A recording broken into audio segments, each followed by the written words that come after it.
सभी व्यूअर्स का वेलकम है वाइड की एडिटोरियल क्लास में। आप चाहे हिंदी मीडियम से बिलोंग करते हो, चाहे गुजराती मीडियम से, चाहे बंगाली मीडियम से, या चाहे आप पंजाबी मीडियम से बिलोंग करते हो, इस क्लास को मैं लेकर के आता हूँ आपको इस चीज़ को रियलाइज़ करवाने के लिए कि इंग्लिश के अंदर हर चीज़ के पीछे का लॉजिक है। आप भी इंग्लिश को सीख सकते हैं, अच्छे मार्क्स को स्कोर कर सकते हैं अगर आप रीजनिंग और लॉजिक को लगाना मेरे साथ सीख ले। बस इस क्लास में हम यही करने वाले हैं। मैं हर लाइन के पीछे का लॉजिक बताऊंगा, हर वर्ड के पीछे का लॉजिक बताऊंगा, हर ग्रामर रूल के पीछे का लॉजिक बताऊंगा। बस करना आपको क्या है, एक नोटबुक और पेन को अपने हाथ में रखना है। जहां मैं आपसे बोलूं, गुजारिश करूं, अपना पेन और अपनी बुद्धि को चलाने की आप कोशिश करेंगे। चलिए शुरू करें अपने यूजुअल अंदाज के अंदर मॉनसून बाउंड्री नाम के इस खूबसूरत से एडिटोरियल को। आइए कुछ नया सीखते हैं।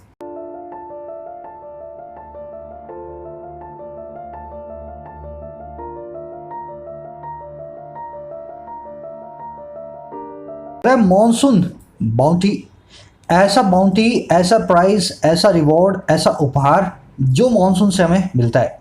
इस टाइटल के अंदर एक गहरी बात छुपी हुई है जिसको मैं आपको टाइटल पैराग्राफ पढ़ने के बाद बताऊंगा, है ना। ये मॉनसून बाउंडिंग इतना सिंपल नहीं है, इसका मतलब कुछ और है। एक्चुअल में कुछ और कहना चाह रहा है। Correct, the IMD should work at disseminating more precise localised weather forecast. Correct, जो IMD है ना, इंडियन मेट्रोलॉजिकल डिपार्टमेंट, करे इसको वर्क करना चाहिए, शुड वर्क। और कैसे करना चाहिए? करे डिसेमिनेट करने पे काम करना चाहिए, इसको आगे फैलाने पे काम करना चाहिए। अच्छा, किस चीज़ को? ऐसी वेदर फोरकास्ट को, ऐसी मौसम की भविष्यवाणियों को जो और ज़्यादा मोर प्रिसाइज हैं, सटीक हैं और हैं लोकलाइज्ड, हर एरिया के हिसाब से हैं। तो अगर IMD को इस तरीके से काम करना है कि वो इस तरह से इंफॉर्मेशन को भेजे, ऐसी फोरकास्ट को निकाले, ऐसी भविष्यवाणी निकाले मौसम की जो बिल्कुल प्रिसाइज हो और हर जगह के हिसाब से लोकलाइज्ड हो। ऐसा नहीं बोल दे इस साल बहुत बारिश आएगी, ऐसा बोले इस डिस्ट्रिक्ट में ज़्यादा बारिश आएगी और इस डिस्ट्रिक्ट में कम बारिश आएगी। समझ गए सेंटेंस को? पहले सेंटेंस की हम देखेंगे वोकैबुलरी को, फिर देखेंगे इसकी ग्रामर को। डिसेमिनेट करना क्या होता है? इसका मतलब किसी चीज़ को भेजना, है ना, किसी चीज़ को आगे से आगे वितरण करना।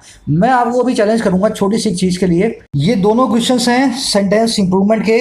आपको कोशिश करना है इन दोनों के अंदर मुझे बताना है कैसे इन सेंटेंसेस को आप इंप्रूव कर सकते हैं। पहले अपना टाइम लें, फिर मैं आपको बताता हूं अच्छे तरीके से। चलिए, शायद कुछ लोगों ने फर्स्ट वाले में गलती निकाल दी होगी, सेकंड वाले में मुझे पूरा विश्वास है ज़्यादातर लोगों को लगा होगा ये बेस्ट रिटन सेंटेंस है, बेस्ट फॉर्म के अंदर अपनी। चलो फटाफट देखते हैं। दिक्कत ये है कि आप इंग्लिश से हिंदी जब ट्रांसलेट करते हो ना, तो आप कई सारे वर्ड्स के सिनोनिम बना लेते हो अपने दिमाग में। जैसे डिसेमिनेट मतलब किसी चीज़ को डिस्ट्रीब्यूट करना, है ना, किसी चीज़ का वितरण करना। अब देखो, डिस्ट्रीब्यूट वर्ड भी और डिसेमिनेट वर्ड एक तरह से कहे जाए तो दूसरे के सिनोनिम है, पर सही शुद्ध इंग्लिश के अंदर जो आपसे एग्जाम के अंदर जिस इम्तिहान को पूछा जाता है, उस इम्तिहान के अंदर डिसेमिनेट वर्ड का सही मीनिंग होता है किसी चीज़ को पब्लिसाइज करना। आप जरूर डिस्ट्रीब्यूट करोगे, पर कैसे? Via WhatsApp. कैसे? वाया न्यूज़पेपर, एडवर्टाइजमेंट के थ्रू, पब्लिसिटी के थ्रू, प्रोपोगेट करके या ब्रॉडकास्ट करके किसी डिक्लेरेशन, किसी ऐलान को, किसी इंफॉर्मेशन, किसी सूचना को, किसी आइडिया, किसी विचार को, किसी फाइंडिंग, किसी नतीजे को, किसी मैसेज, किसी संदेश को जब आप आगे भेजते हो तो उसको कहते हैं डिसेमिनेट करना। भाई, खाने को डिसेमिनेट नहीं किया जा सकता, खाने को तो आप डिस्ट्रीब्यूट ही करोगे। समझ गए मेरी बात को? तो देखो, ये चीज़ें आपको सीखनी पड़ेंगी। सर, ये चीज़ें मुझे कैसे पता लगेंगी? बस यही क्लास में लेकर के आता हूँ इन चीज़ों को आपको बताने के लिए। अगर आप रोज़ आधा पौना घंटा इस एडिटोरियल के अलावा से रीडिंग को देंगे तो ये चीज़ें हम खुद धीरे धीरे रियलाइज करेंगे, है ना। मैं आपको बता रहा हूँ ना, अब आप नेक्स्ट टाइम जब डिसेमिनेट वर्ड देखें तो आप इन 5-6 के साथ ही देखेंगे डिसेमिनेट वर्ड को। वहाँ पे आपको उस चीज़ को याद करना है कि सर ने मुझे बताया था डिसेमिनेट वर्ड इस तरह से यूज होता है। ये कहाँ काम आएगी? जैसे अभी सेंटेंस इंप्रूवमेंट का क्वेश्चन था, डिसेमिनेट की जगह मुझे यहाँ पे डिस्ट्रीब्यूट लगाना था, डिसेमिनेट यहाँ पे नहीं लगेगा। फूड की जगह पे मैसेज होता ना, ये फूड की जगह यहाँ पे आइडिया होता, तो मैं यहाँ पे डिसेमिनेट वर्ड को ही लगाता। अब देखो second sentence, they gave us the training, उन्होंने हमें ट्रेनिंग दी। बिल्कुल सही सेंटेंस है सर ये तो, इसमें तो कोई गलती नहीं है। भाई, गलती है इसमें भी। ट्रेनिंग वर्ड है ना, किसी को नॉलेज, ट्रेनिंग, स्किल, विजडम देते हैं तो गिव यूज नहीं होता उसके साथ, उसके साथ तो यूज होगा क्या? इम्पार्ट। इम्पार्ट मतलब अपना एक हिस्सा पास ऑन कर देना आगे, एक पार्ट को इन कर देना, है ना, अपने एक हिस्से को आगे दे देना। तो अपनी नॉलेज का एक हिस्सा दे रहे हो, बुद्धि का एक हिस्सा दे रहे हो, अपनी ट्रेनिंग स्किल्स का एक हिस्सा दे रहे हो। इन वर्ड्स को जब भी आप यूज करोगे तब आप इम्पार्ट करोगे ट्रेनिंग को। ये चीजें आपको सीखनी पड़ेंगी। यही एक टॉपर और उस बंदे के बीच का फर्क लाती हैं जो एग्जाम को थोड़े से मार्क्स से कट ऑफ को क्लियर नहीं कर पाया, है ना। कैसे आएंगी मैं आपको बता रहा हूँ। आपको इन चीज़ों को माइंड करना है, और जब नेक्स्ट टाइम आप रीड करोगे ना, उस समय आपको रियलाइज़ करना है सर ने मुझे बताया था, देखो इसके साथ में इस वर्ड को मैं यूज़ कर रहा हूँ। बढ़े आगे। प्रिसाइज होती है वो चीज़ जो बिल्कुल सटीक हो, वेरी परफेक्ट हो, एक्यूरेट हो, उसको हम कहते हैं प्रिसाइज, है ना। फोरकास्ट एक ऐसा वर्ब है जिसकी कभी भी सेकंड फॉर्म और थर्ड फॉर्म फोरकास्टेड नहीं होती। ही फोरकास्टेड अ थंडरस्टॉर्म, अगर ऐसा लिखा हो उस सेंटेंस को देखते क्या कर देना है, फोरकास्ट अ थंडरस्टॉर्म। अब कोई यहाँ पे बहस मत करना कमेंट सेक्शन में, सर मैं डिक्शनरी का लिंक देता हूँ अभी उसमें फोरकास्टेड लिखा होगा। अरे भाई लिखा होगा, डिक्शनरीज बोली जाने वाली भाषा के ऊपर बनती हैं। डिक्शनरीज के अंदर प्योरिस्ट ग्रामर और बोलने वाली स्पोकन इंग्लिश जो है ना, दोनों को जो है जगह मिलती है। तो बोलने के अंदर फोरकास्टेड लग जाता है ना। अंग्रेज तो कुछ भी बोल देंगे, हे ब्रो, अगर ब्रो बोल दिया तो ब्रो कोई वर्ड थोड़ी ना बन गया। तो बात ये है कि भाई प्योरिस्ट ग्रामर के अंदर या जिस एग्जाम के प्रिपरेशन कर रहे हो वहाँ पे फोरकास्ट ही होता है, स्प्रेड स्प्रेड स्प्रेड ही होता है, ब्रॉडकास्ट ब्रॉडकास्ट ब्रॉडकास्ट ही होता है। बढ़े आगे। चलो एक समरी दे देता हूँ आपको छोटी सी, हुआ ये है उससे आपको ये भी मालूम चल जाएगा इसका टाइटल ऐसा इसने क्यों लिखा है। समरी ये है कि इसने बोल दिया कि आपका जो मेट्रोलॉजी का डिपार्टमेंट है ना, मौसम विभाग है जो, वो थोड़ा सा सटीक नहीं है। बातें तो अच्छी करता है, इक्विपमेंट भी बहुत अच्छे हैं उसके पास, सबसे अच्छे इक्विपमेंट इसी के पास है अपनी कंट्री के अंदर, कोई प्राइवेट ऑर्गेनाइजेशन के पास नहीं है। कह रहा उसके बावजूद इसका कुछ सिस्टम ऐसा है कि ये जो अच्छी चीज़ होती है उसको बहुत देरी से बताता है, खराब चीज़ को कभी बता ही नहीं पाता। तो कह रहा है इसको थोड़ा सा अपने सिस्टम को, टेक्नोलॉजी को बदलना पड़ेगा, क्योंकि इसको अब टक्कर मिल रही है कहाँ से, इंटरनेशनल एजेंसी से, दुनिया भर की मेट्रोलॉजिकल डिपार्टमेंट से, और इंडिया के कई डिपार्टमेंट्स जो कि प्राइवेट हैं। तो कई प्राइवेट कंपनियां इससे अच्छी फोरकास्ट करने लगी हैं। अगर इसने नहीं सुधारा अपने आप को तो मॉनसून पे सबसे ज़्यादा जो है ना फोरकास्ट सबसे ज़्यादा बेनिफिशियल ही होती है। तो सबसे बड़ा रिवॉर्ड जो मॉनसून बाउंटी का है ना, ये जो है ना खो जाएगा। आने वाले सालों में मेट्रोलॉजिकल डिपार्टमेंट की मॉनसून की फोरकास्ट को कोई नहीं सुनेगा, सब प्राइवेट एजेंसी की फोरकास्ट को सुनने लगेंगे, है ना। बस ये मोटी मोटी मैंने समरी बता दी है, इसको आगे आप इसको डिटेल में देखेंगे, यही इसकी समरी है। कोशिश करें इसको 5 to 6 सेंटेंसेस में कमेंट सेक्शन में डालने की। आप लिखेंगे तो आपकी समरी राइटिंग स्किल्स बहुत अच्छी होंगी, इंग्लिश के अंदर राइटिंग की स्किल्स। शुरू करें। शुरू करने से पहले सभी के सभी सब्जेक्ट्स हर रोज की तरह ग्रीन है, सारी की सारी वर्ब्स को मैंने पिंक किया हुआ है। उन लोगों के लिए किया है जो अक्सर इंग्लिश से डरते हैं, आज भी इंग्लिश के अंदर कंफ्यूज्ड हैं, सब्जेक्ट और वर्ब आप नहीं पकड़ पाते हो इसलिए आप कंफ्यूज्ड हो। मैं नहीं चाहता एक भी लड़का एक भी लड़की अपने चैनल की इस तरह की कंफ्यूजन से शिकार हो उसका। आप मेरे सब्जेक्ट से अपना सब्जेक्ट, मेरी वर्ब से अपनी वर्ब मिलाएंगे ताकि आपके दिमाग में क्रिस्टल क्लियर आ सके क्या सेंटेंस बनाए। कह the monsoon has finally set in over Kerala in keeping with the textbook date of June 1st।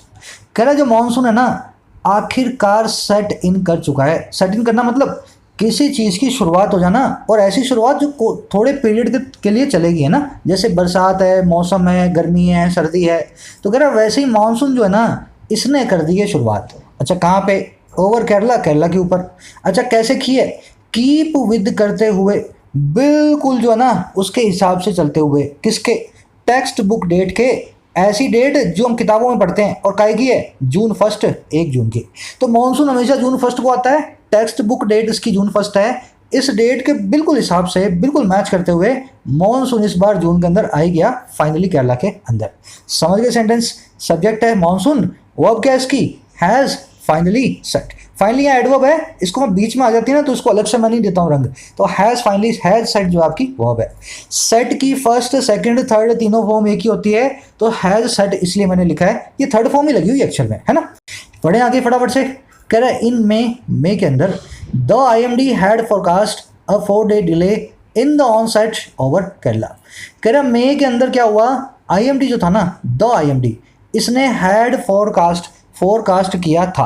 अब देखो थर्ड फॉर्म है, हैड के बाद लगी हुई, हैड फोरकास्ट, और किसको, 4 दिन के डिले को, 4 दिन की देरी को, किसमें, ऑन सेट में, शुरुआत के अंदर। अच्छा किसकी, ओवर केरला, केरला के ऊपर। तो मई में इसने फोरकास्ट कर दिया था 4 दिन का डिले होगा ऑन सेट में केरला के अंदर मानसून का। सेंटेंस का सब्जेक्ट IMD, वर्ब है हैड फोरकास्ट, हैड प्लस में V3 पास्ट परफेक्ट टेंस, पर V3 फोरकास्ट की फोरकास्ट ही होती है तो इसने ऐसे लिख छोड़ी है। 4-day डिले के अंदर 4-day एक एडजेक्टिव का काम कर रहा है, डिले नाम के नाउन के बारे में कुछ बता रहा है। कैसा डिले, 4 दिन का डिले। जब ये एडजेक्टिव है ना तो ये 4-day होने के बावजूद 4-day लिखेंगे हम, डेज इसके आगे एस नहीं लगाएंगे। एडजेक्टिव जब भी बनते हैं नाउन से चाहे वो सिंगुलर हो चाहे वो प्लूरल हो, उनके आगे अपने एस को निकाल देते हैं। ऑन सेट होता है किसी चीज़ की शुरुआत, बिगनिंग, कमेंसमेंट। चलिए आगे बढ़ते हैं। कह रहे हैं this was premised on a relatively mild summer in early May in North India and several spells of western disturbances which are rains from the Mediterranean as well as impact of the super cyclone Amphan in the Bay of Bengal। देखो यही sentence होते हैं जो डराने वाले होते हैं। आप देखना कितना सिंपली इसको आप पढ़ सकते हो अगर सब्जेक्ट वर्ब आपको पता लग गया तो। ये जो ऊपर वाली पूरी चीज़ है ना, इसके लिए मैंने लगा दिया दिस। कह रहे ये जो ऊपर वाली पूरी चीज़ थी सटीक सी फोरकास्ट, दिस वॉज प्रीमाइज्ड। प्रीमाइज होने का मतलब क्या है, किस चीज़ पे आप आधारित हो, किस चीज़ पे आप हो बेस्ड, है ना। तो ये ऊपर वाली पूरी चीज़ बेस्ड थी उस रिलेटिवली माइल्ड समर पे, उस तुलनात्मक रूप से कंपैरेटिवली कम जोर वाली समर पे, गर्मी पे, किसमें, अर्ली मई के अंदर। मई में थोड़ी सी गर्मी कम पड़ी, इसके ऊपर ये थी पूरी फोरकास्ट आधारित। अच्छा कहाँ पे, नॉर्थ इंडिया, उत्तरी भारत में। और बेस थी बहुत सारे स्पेल्स पे वेस्टर्न डिस्टर्बेंसेस के। अब ये क्या है, ये है बारिशें इस मेडिटेरेनियन नाम के समंदर से, और ये साथ ही साथ है असर साइक्लोन एम्फन का बंगाल की खाड़ी के अंदर। तो ये सब चीज़ें इसको पता थी पहले, तो इसने सटीक सी एक है ना प्रेडिक्शन दे दी कि मई के अंदर जो जून के अंदर है अपना मानसून केरला में आ जाएगा। सेंटेंस में देखने वाली चीज़ रिलेटिवली माइल्ड। 2-3 दिन पहले इसने गलती की थी, रिलेटिवली या कंपैरेटिवली के साथ में इसने कंपैरेटिव डिग्री को यूज़ किया था एडजेक्टिव की। आज इसने उस गलती को फिर से रिपीट नहीं किया, तो रिलेटिवली माइल्ड ही होगा। इसके साथ में कभी भी माइल्डर आप नहीं लगा सकते, हमेशा रिलेटिवली और कंपैरेटिवली यही कहते हैं। हमारे साथ कंपैरेटिव डिग्री को आप यूज़ ना करें, क्योंकि हमने पहले कंपैरिजन करवा दिया है। अब हमारे कंपैरिजन के बाद आपको दूसरा कंपैरिजन करवाने की ज़रूरत नहीं है, पॉजिटिव डिग्री से अपना काम चलाओ, है ना। इसके पीछे के रूल के पीछे का लॉजिक समझो आप, क्यों इनके साथ में कंपैरेटिव डिग्री नहीं आती। अब देखो ये सेंटेंस अगर मैं आपको दूँ, summer has been relatively milder, आप देखते ही बता दोगे सर ये माइल्डर गलत है, रिलेटिवली ने तुलना कर दी है, माइल्ड की सेकंड डिग्री हमें लगाने की ज़रूरत नहीं है। हम क्या करेंगे, रिलेटिवली माइल्ड इसको बना देंगे। इतना रूल बुक्स में मिल जाएगा आपको, है ना। लॉजिक भी मैंने आपको बता दिया है। इस रूल को थोड़ा और आगे मैं बढ़ाने की कोशिश करता हूँ ताकि आपको इससे आगे का मालूम चले। आगे की स्टोरी ये है, अगर ऐसा सेंटेंस आ जाए, summer has been relatively milder this year than the last year, मान लो ऐसा सेंटेंस आपके पास आ जाए, उस केस के अंदर आप माइल्डर का माइल्ड नहीं बना सकते। क्यों नहीं बना सकते, क्योंकि देन लगा हुआ है, कंपैरिजन हो रहा है भाई। अगर कंपैरिजन हो रहा है ना, तो मेरे पास यहाँ पे क्या करना पड़ेगा, माइल्डर ही लगाना पड़ेगा। कंपैरेटिव डिग्री जरूर लगानी पड़ेगी जब जब आप देन लगा के दो चीज़ों को कंपैरिजन करोगे। मतलब इस माइल्डर को तो अपने नहीं हटा सकते, है ना, इसको तो आपको रखना ही पड़ेगा। अब करें क्या, इलाज क्या करें, इलाज ये है, यहाँ पे माइल्डर को आपने हटा दिया था रिलेटिवली को बचा करके, यहाँ पे माइल्डर को बचा लो और रिलेटिवली कंपैरेटिवली को हटा दो। Summer has been milder this year than the last year. समझ गए इस रूल को, सिंपल रूल है। अब जिन लोगों को लगता है ये सेंटेंस सही हो गया, मैं 2 सेकंड का पॉज लूंगा। अगर आपने इस पॉज से पहले ही अगर आपने इस सेंटेंस के एरर को पकड़ लिया है तो आप बहुत सभी को कॉन्ग्रेचुलेशंस। अगर नहीं पकड़ा तो अभी मैं आपको एक चांस देता हूँ, इसमें मुझे एक एरर आप बताएंगे क्या एरर है। मैं पॉज ले रहा हूँ, आप पहले कोशिश करें फिर मैं आपको बताता हूँ। चलो क्या कंपेयर कर रहे हैं हम, समर को कंपेयर कर रहे हैं। क्या माइल्ड हुआ इस साल, समर।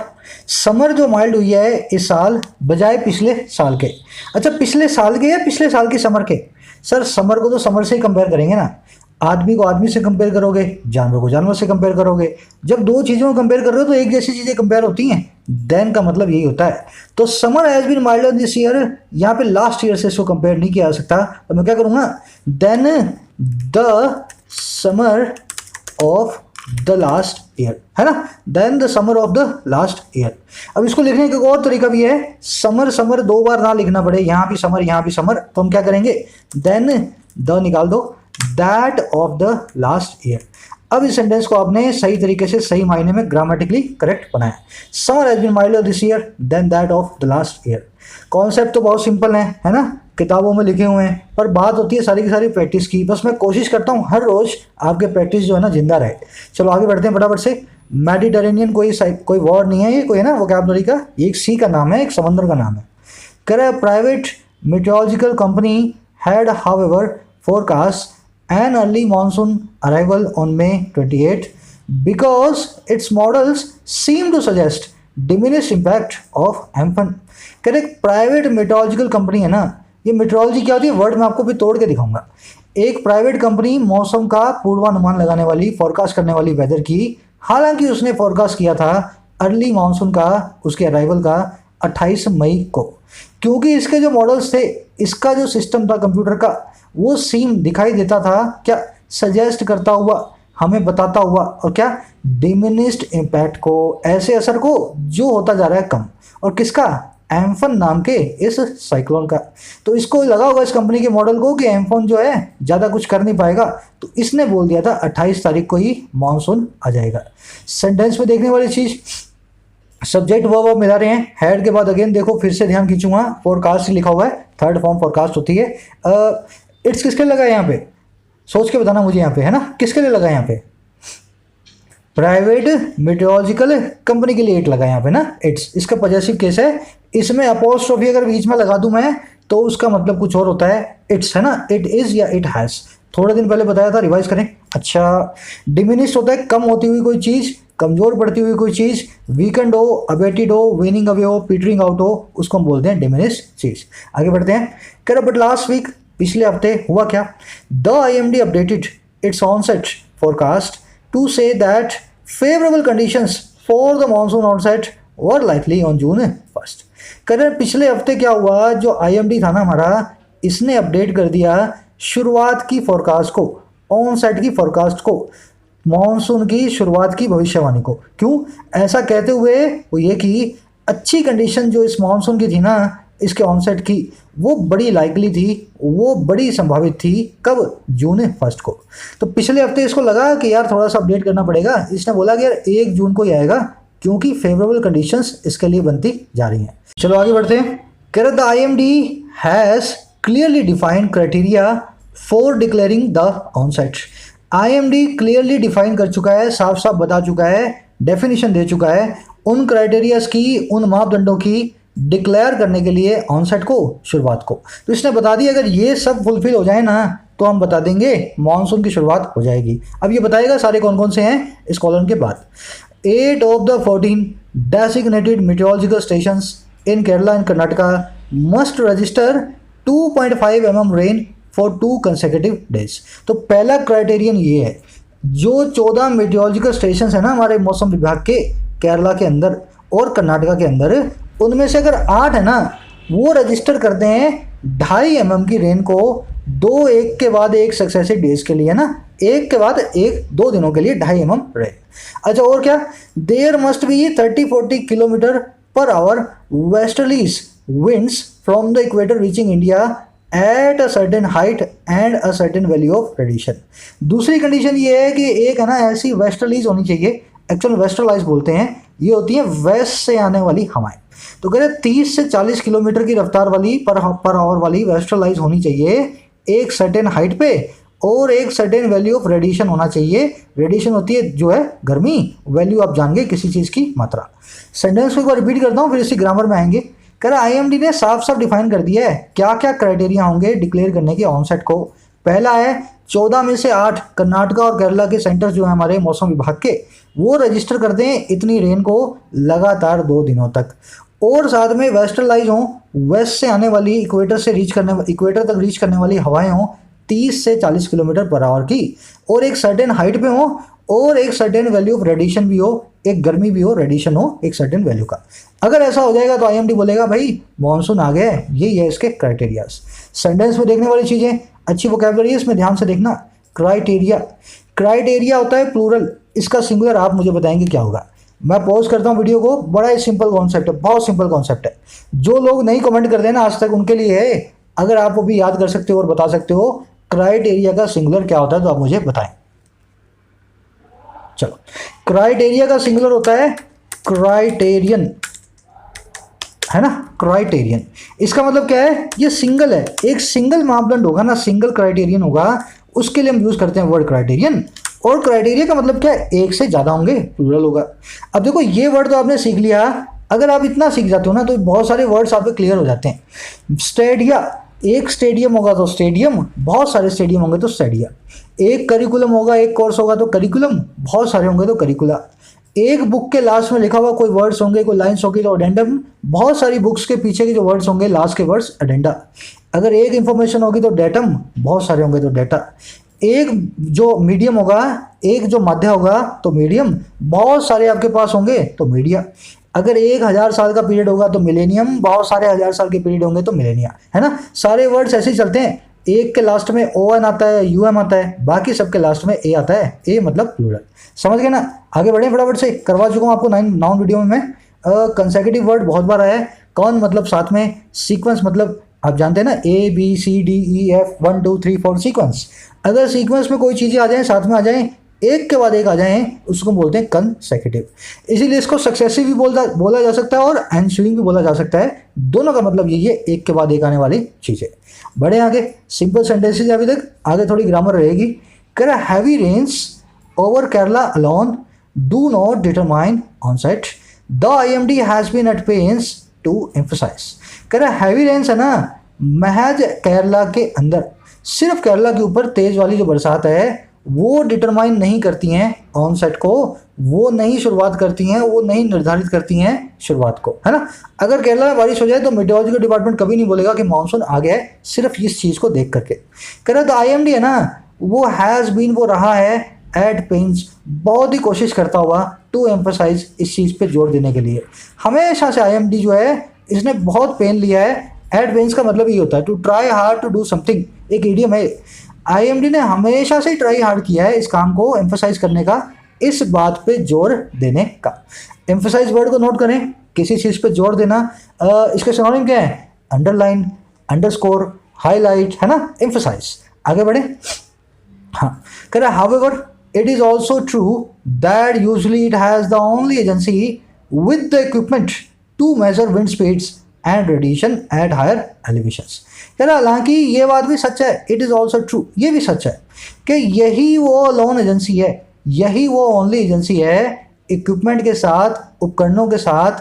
कौन से उपकरण, मेजर करने के, नापने के हवा की रफ्तार को और रेडिएशन को, कहाँ पे, हायर एलिवेशन में, ऊंचाई वाली जगहों पे। समझ गए ना, ऊंची ऊंची जगहों पे, हायर एलिवेशन में। अच्छा, और कैसे, अलॉन्ग विद, साथ ही साथ, मल्टीपल वेदर स्टेशंस, साथ ही साथ है इसके पास बहुत सारे वेदर स्टेशंस। तो कह रहे ये बात बिल्कुल सच है कि IMD जैसा जो इक्विपमेंट है ना, वो किसी के पास नहीं है, ना इस किसी के पास ऐसे रिसोर्सेज हैं, ऐसे जो हैं अपने पास मेजर्स हैं, और ना किसी के पास इतने सारे वेदर स्टेशंस हैं। सेंटेंस में देखने वाली एक बहुत अच्छा कॉन्सेप्ट है, मैं आपको कुछ स्क्रीन को यहीं पॉज करने को बोलूँगा, मुझे आप बताएंगे इन तीनों सेंटेंसेज में क्या एरर है। बहुत खूबसूरत कॉन्सेप्ट है, एक बार सीखोगे तो सीख जाएंगे आप। चलो ज़रूर कोशिश करना, क्योंकि मैं करवा दूंगा, आप सुन लोगे फिर भूल जाओगे तो कोई मतलब नहीं है इस चीज़ का। इन तीनों के अंदर मैंने यूज़ किया है खास वर्ड्स को, कौन कौन से हैं, इक्विपमेंट, दूसरा कौन सा है, एपरेटस, तीसरा कौन सा है, मशीनरी। खास बात क्या है, ये तीनों एक दूसरे के सिनोनिम है। Machinery is equal to apparatus is equal to equipment. तीनों का मतलब क्या होता है, उपकरण, औजार, है ना। आपके जिस चीज़ से आप कुछ काम को करते हो वो कहलाते हैं आपके एपरेटस, इक्विपमेंट और मशीनरी। अब इनकी खास चीज़ क्या है, ये तीनों ही तीनों क्या होते हैं, अनकाउंटेबल नाउन्स। कैसे, अगर ये अनकाउंटेबल नाउन्स हैं तो इनको आप कभी भी प्लूरल नहीं बना सकते। एक मशीनरी है, एक अपरेटस है, एक इक्विपमेंट है, तब भी इक्विपमेंट। 5 मशीनरी है, 50 अपरेटस है और 500 इक्विपमेंट्स है, तब भी इक्विपमेंट।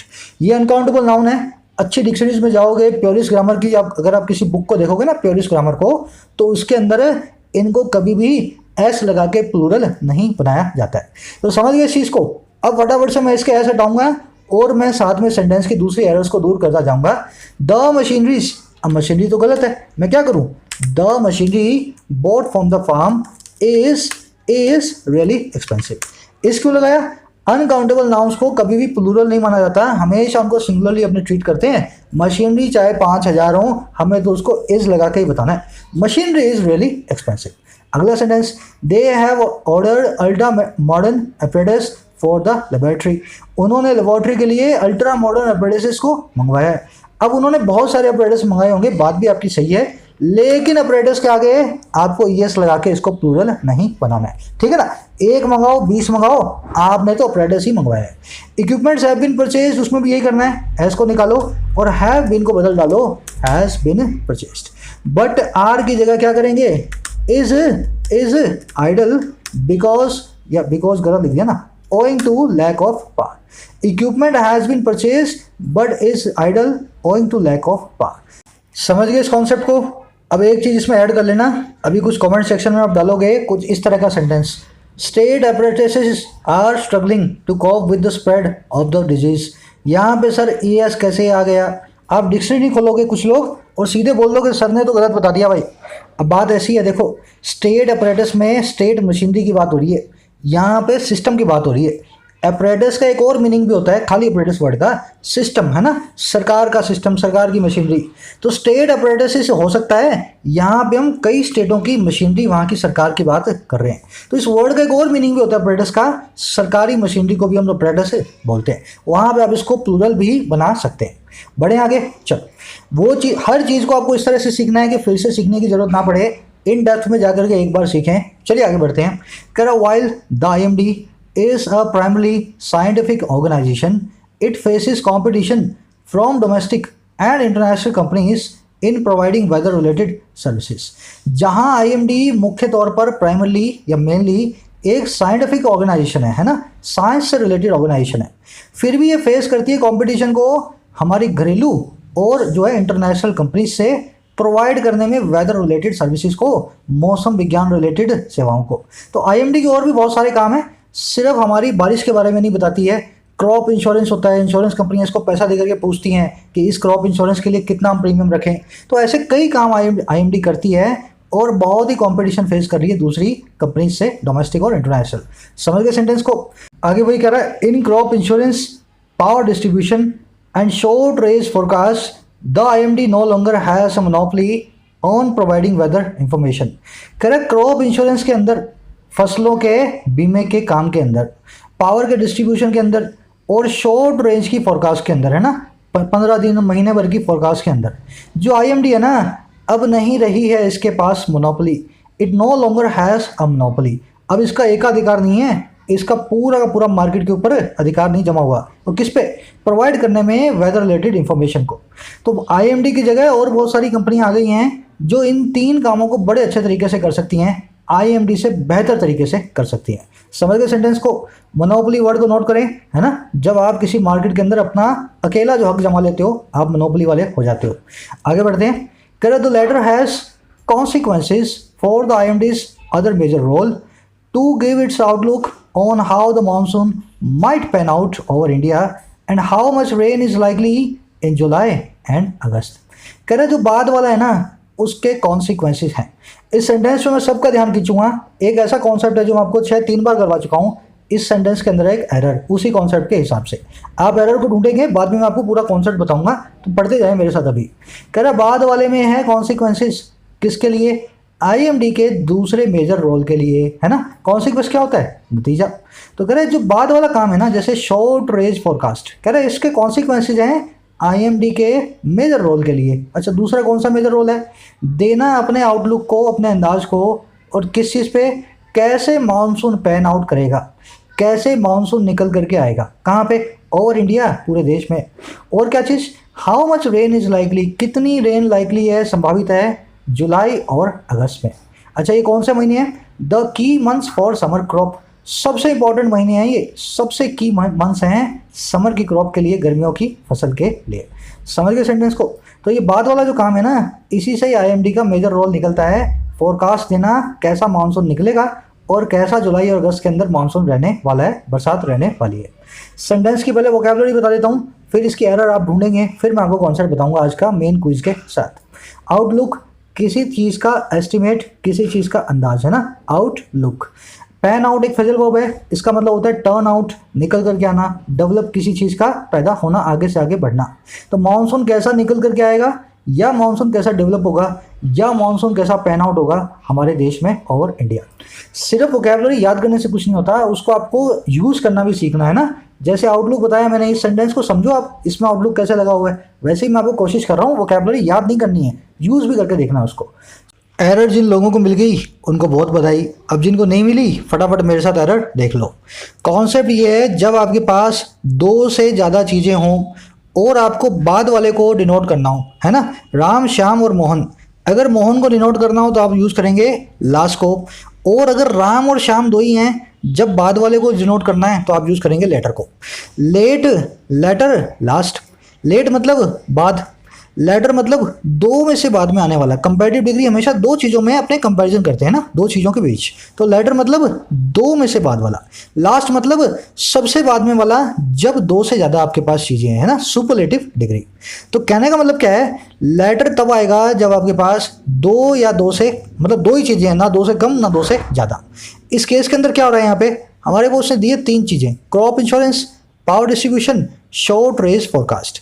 जब तीन चीज़ें दी हैं तो मुझे लास्ट वाले को डिनोट करने के लिए लास्ट एडजेक्टिव को यूज़ करना है, ना कि हमें यूज़ कर देना है लेटर नाम के एडजेक्टिव को या प्रोनाउन को। अब किसी का सवाल ऐसा ना आए, सर लेटर दो चीज़ों के लिए बाद वाले को बताता है तो तीन में से दूसरे नंबर वाले के लिए बता देंगे हम, है ना। मान लो क्रॉप इंश्योरेंस पहला, पावर डिस्ट्रीब्यूशन दूसरा, शॉर्ट रेंज फोरकास्ट तीसरा, है ना। लेटर लगा के हमने तो पावर डिस्ट्रीब्यूशन की बात की है। ध्यान रखना, इसका मतलब ये होता है आखिर वाला, ये आखिर वाले को बताता है लेटर। बस दो में से आखिर वाले के लिए लेटर है और तीन में से आखिर वाले के लिए लास्ट है। बीच वाले के लिए अपने पास कोई वर्ड नहीं है, हमारे पास तो वर्ड है आखिर वाले के लिए। तो अगर दो हैं तो लेटर, तीन है तो लास्ट। अब गलती ये कर बैठा, तीन में से आखिर वाले के लिए यूज करना था इसको लास्ट, इसने कर दिया लेटर। चलो ये इसका एग्जाम तो है नहीं, आपका एग्जाम है ना, इसको माफ है, आप इसको जो है आपको माफ नहीं है। फटाफट से अगर इस कॉन्सेप्ट को आप समझ गए हो तो ये 4 क्वेश्चन हैं, 5 क्वेश्चन हैं, इनको आप इसी कॉन्सेप्ट के ऊपर अभी सॉल्व करेंगे, फिर मैं सॉल्व करवाता हूँ आपको, है ना। फिर इसके बाद इसके अच्छे लेवल के क्वेश्चन हैं क्विज के अंदर, उनको आप अपने आप से सॉल्व करके कमेंट में डालेंगे। चलो यहाँ पे स्क्रीन को पॉज करें, फटाफट से इनको सॉल्व करें, फिर मैं आपको एक एक को करवाता हूँ। चलो, of the two choices I prefer the last one. दो चॉइसेस में से मैं बाद वाली को प्रेफर करता हूँ, है ना, आखिर वाली को। अरे भाई चॉइसेस कितनी है सर, दो। अगर दो चॉइसेस हैं तो लास्ट का कुछ काम है क्या, बात हो रही है यहाँ पे लेटर की। Of the two choices I prefer the latter one.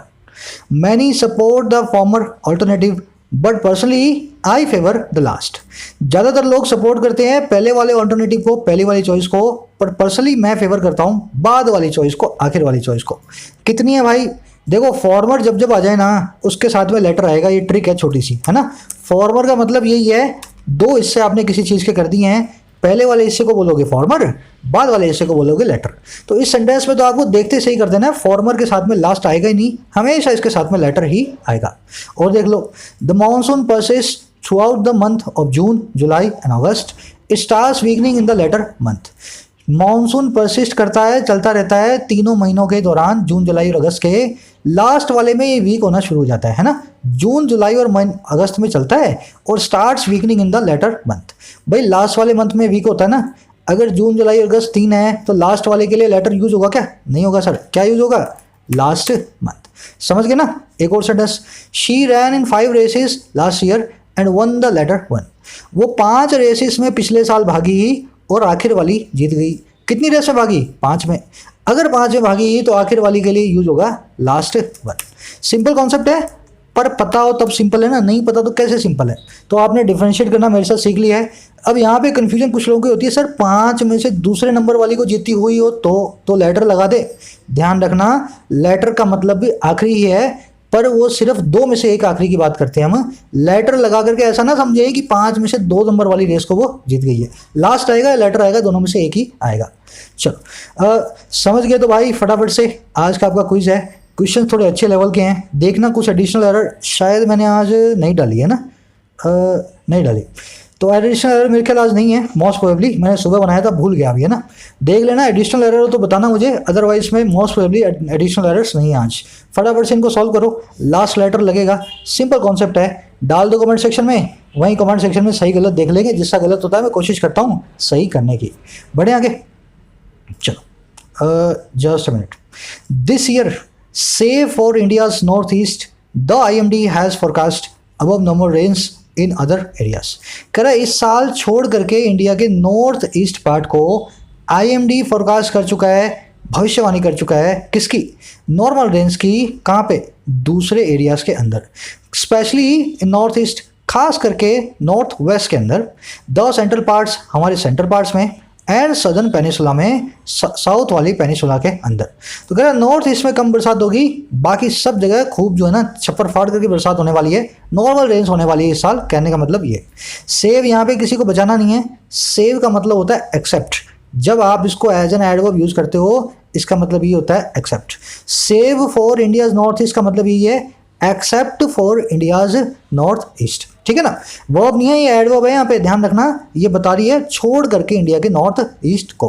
Peninsula का मतलब होता है, देखो ज्योग्राफी क्वेश्चन है, इसका मतलब होता है ऐसा जमीन का हिस्सा जो 3 तरफ समुद्र से घिरा हो। हमारा सदर्न पार्ट है ना, जो तमिलनाडु, केरला, उड़ीसा, ये वाला पार्ट होता है पेनिनसुला।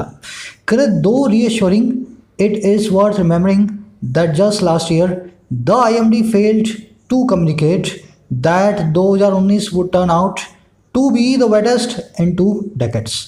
अब बता रहा है इसकी नाकामयाबियां, कह रहा बिल्कुल ही ये रीअश्योरिंग सी बात है, हालांकि बड़ी अच्छी बात है ये दो रीअश्योरिंग। क्या चीज़ कह रहे, ये बहुत ही रिमेंबर करने की बात है, वर्ड रिमेंबरिंग है कि पिछले साल ही लास्ट ईयर IMD नाकामयाब रहा बताने में, हमें कम्युनिकेट करने में कि 2000 निकल करके आएगा, वुड टर्न आउट होगा सबसे गीला सबसे ज़्यादा बारिश वाला इन 2 डेकेड्स, अगले पिछले 20 सालों के अंदर। कह रहे बारिश हुई, बड़ी अच्छी बात है, कोई बात नहीं, नुकसान नहीं हुआ हमारा, दो रीअश्योरिंग है ये बात है ना। लेकिन ये बात भी याद रखने की है कि IMD नहीं बता पाया हमें 2019 सबसे गीला वाला देश, सबसे गीला वाला जो है ना साल निकल करके आने वाला है पिछले 20 डेकेड्स में, 20 सालों में। समझ गए सेंटेंस को। ये रीअश्योरिंग से थोड़ा कंफ्यूज मत होना, इसका मतलब यही है ये चीज़ हमें अश्योर करने वाली है, भले ही नहीं बता पाया पर फिर भी हमारे लिए अच्छा ही हुआ जो भी हुआ, रीअश्योरिंग। आगे बढ़ते हैं। टर्न आउट, किसी चीज़ का निकल करके आना। ऊपर आपने देखा था पैन आउट है ना, पैन आउट और टर्न आउट दोनों सिनोनिमस फ्रेजल वर्ब है, कोई चीज़ कैसे निकल करके आती है इस बारे में बताती है। कह रहा है हाउएवर, हालांकि every year of normal monsoon has brought with it both torrential floods and long dry spells. कह रहा हालांकि हर साल जो नॉर्मल मानसून है ना, हैज़ ब्रॉट वो लेकर के आया है, और क्या अपने साथ में मूसलाधार फ्लड्स को, फ्लड क्या होती हैं, बाढ़, बहुत तेज बाढ़ों को, और लॉन्ग ड्राई स्पेल्स को, ऐसे स्पेल्स को, ऐसे पीरियड्स को जो लंबे भी हैं और बड़े सूखे रहे हैं। तो कह रहे जरूर कभी बारिश हो गई है 2019 में, लेकिन हर साल मानसून कुछ ऐसा करता है, या तो बहुत फ्लड्स हो जाती हैं या बहुत बड़ा स्पेल आता है, सूखे का अकाल पड़ जाता है। सेंटेंस में देखने वाली चीज़ एवरी ईयर है, ईच एवरी, ये जब भी आएंगे अपने साथ के अंदर क्या करेंगे, जो सिंगुलर वर्ब है हमेशा सिंगुलर वर्ब को लेंगे। हर चीज़ की बात करता है ये, एक एक करके डिस्ट्रीब्यूट करके, डिस्ट्रीब्यूटिव प्रोनाउंस इनको बोलते हैं। Each boy has completed it's homework, each boy, every boy, जब जब ऐसा आएगा उसके साथ में आप हैज़ कंप्लीटेड लगाओगे, सिंगुलर वर्ब को यूज़ करोगे, है ना। हर बॉय की बात कर रहे हैं क्लास के, पर सबकी एक एक करके बात कर रहे हैं, इसलिए हैज़ ब्रॉट आएगा। कह रहे द कॉम्प्लेक्सिटी, टोरेंशियल वर्ड को नोट कर लें, मूसलाधार चीज़ होती है ना उसको कहते हैं टोरेंशियल। टोरेंट के साथ आए, बाढ़ के साथ आए, लहर के साथ आए, उसको कहते हैं टोरेंशियल। बहुत ज़्यादा हो, एबंडेंट हो, कॉपियस हो। कह रहे the complexity of climate change is now such that excess rain in a year seem to have long-ranging impact, with reports of a second consecutive year of a locust plague in India. कह रहा complexity ऐसी है, जटिलता पेचीदगी ऐसी है climate change की, और कैसी है, अभी वो ऐसी है जैसे कि बहुत सारी एक्सेस रेन होती हैं इन ईयर, दिखाई देती हैं, क्या करती हुई, रखती हुई एक लंबे रेंज करने वाले लॉन्ग लास्टिंग इम्पैक्ट को, और कैसे रिपोर्ट्स के साथ एक दूसरे, एक के बाद एक आने वाले कंसेक्यूटिव ईयर की लोकस्ट प्लेग की इंडिया के अंदर। और वो कैसा है, ऑन द होराइजन है, बिल्कुल क्षितिज पे है, सबके सामने है, बहुत नज़दीक है। और कह रहा है वो है which can affect the kharif crop, जो अफेक्ट कर सकता है खरीफ की क्रॉप को। थोड़ा कॉम्प्लिकेटेड सेंटेंस है, अब मैं सारे पीसीस को जोड़ रहा हूँ, है ना, सारे पीस का मैंने आपको मतलब बता दिया, सिंपल सेंटेंस हो जाएगा। पेचीदगी क्लाइमेट चेंज की ऐसी है अभी, कैसी, सच दैट लगा के बता रहा है, कह रहा है ऐसी पेचीदगी है देखो कि एक्सेस रेंज किसी भी साल में दिखाई देती हैं, सीम होती हैं, रखती हुई बहुत ही लंबे रेंज वाले, बहुत ही वाइड रेंज वाले इम्पैक्ट को, असर को।